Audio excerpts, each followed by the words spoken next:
ये एक काल्पनिक कहानी है और दिल को गहराइयों तक छू जाने वाली। एक बार स्वर्ग में विचरण करते हुए कृष्ण और राधा एक दूसरे के सामने आ गए। विचलित से कृष्ण, प्रसन्नचित सी राधा। कृष्ण सकपकाए, राधा मुस्कुराई। इससे पहले कि कृष्ण कुछ कह पाते, राधा बोल उठी, कैसे हो द्वारकाधीश। जो राधा उन्हें कान्हा कहकर पुकारती थी, उसके मुख से द्वारिकाधीश का संबोधन कृष्ण को भीतर तक घायल कर गया। फिर भी किसी तरह अपने आप को संभाल लिया और फिर वो राधा से बोले, मैं तुम्हारे लिए आज भी वही कृष्ण हूँ। तुम तो मुझे द्वारकाधीश मत कहो। आओ बैठते हैं, कुछ मैं अपनी कहता हूँ, कुछ तुम अपनी सुनाओ। सच कहूँ राधा, जब जब भी तुम्हारी याद आती थी, इन आँखों से आंसुओं की बूंदें निकल आती थी। राधा बोली, मेरे साथ ऐसा कुछ नहीं हुआ। ना तुम्हारी याद आई, ना आँखों से आंसू बहा, क्योंकि मैं कभी तुम्हें भूली ही कहाँ थी। इन आँखों में सदा तुम ही थे। कहीं आंसुओं के साथ निकल न जाओ, इसलिए रोती भी नहीं थी।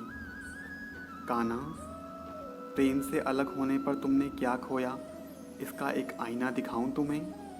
कुछ कड़वे सच प्रश्न सुन पाओ तो सुनाऊं तुम्हें। कभी सोचा है कि इस तरक्की में तुम कितने पिछड़ गए। यमुना के मीठे पानी से ज़िंदगी की शुरुआत की और समुद्र के खारे पानी तक पहुंच गए। एक उंगली पर चलने वाले सुदर्शन चक्र पर भरोसा कर लिया और 10 उंगली पर चलने वाली बांसुरी को भूल गए। कान्हा, जब तुम प्रेम से जुड़े थे तो जो उंगली गोवर्धन पर्वत उठाकर लोगों को विनाश से बचाती थी, प्रेम से अलग होने पर वही उंगली क्या क्या रंग दिखाने लगी। सुदर्शन चक्र उठाकर विनाश के काम आने लगी। कान्हा और द्वारकाधीश में क्या अंतर होता है, बताऊं तुम्हें। कान्हा होते तो तुम सुदामा के घर जाते, सुदामा तुम्हारे घर नहीं आता। युद्ध में और प्रेम में यही तो फ़र्क होता है।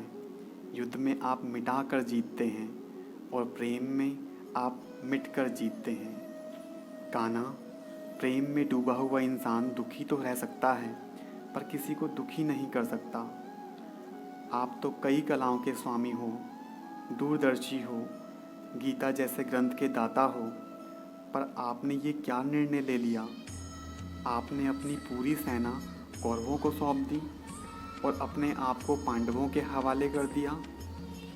सेना तो आपकी प्रजा थी, राजा तो पालक होता है, उसका रक्षक होता है। आप जैसे महाज्ञानी उस रथ को चला रहे थे जिस पर बैठा अर्जुन आपकी प्रजा को ही मार रहा था। अपनी प्रजा को मरते देख आप में करुणा नहीं जागी। क्यों कृष्ण? क्योंकि आप प्रेम से शून्य हो चुके थे। आज भी धरती पर जाकर देखो, आप अपनी द्वारकाधीश वाली छवि को ढूंढते रह जाओगे। हर जगह, हर मंदिर में मेरे ही साथ खड़े नजर आओगे। मैं जानती हूँ कान्हा, लोग गीता के ज्ञान की बात करते हैं, उसके महत्व की बात करते हैं, पर धरती के लोग युद्ध वाले द्वारकाधीश पर नहीं, प्रेम वाले कान्हा पर भरोसा करते हैं।